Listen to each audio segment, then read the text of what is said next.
काही त्यांनी सवलती दिल्या, त्याच्यामुळे जे सण आणि उत्सव आहेत त्याच्यामध्ये स्वस्ताई वगैरे येणार वगैरे, हा खोटारडेपणा आहे.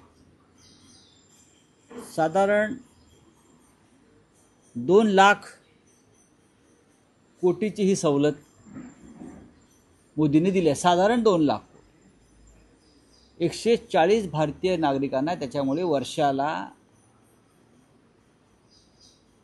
1,213 रुपयेची स्वस्ताई होणार आहे. म्हणजे त्यांना फायदा होणार आहे किती, आणि महिन्याला 110 ते 120 रुपये, महिन्याला फक्त 110 ते 120 रुपये इतकाच लाभ या क्षणी मिळतो. या सगळ्या व्यवहारात आम्ही बघितलं, आम्हालाही अर्थशास्त्र कळतं.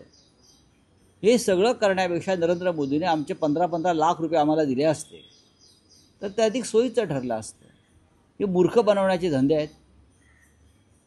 5 वाजता GSTच्या सवलतीची घोषणा केली, 8 वाजता क्रिकेट मॅच त्यांना पाहायची होती सगळ्यांना, मोदींसह स्वतः. काल स्वतः जय शहा मुंबईत होते अशी माझी माहिती आहे. BCCIची निवडणूक होती, त्या संदर्भातल्या प्रक्रिया त्यांना मुंबईत येऊन पूर्ण करायच्या होत्या. असं मला त्यातलं काय फार इंटरेस्ट नाही.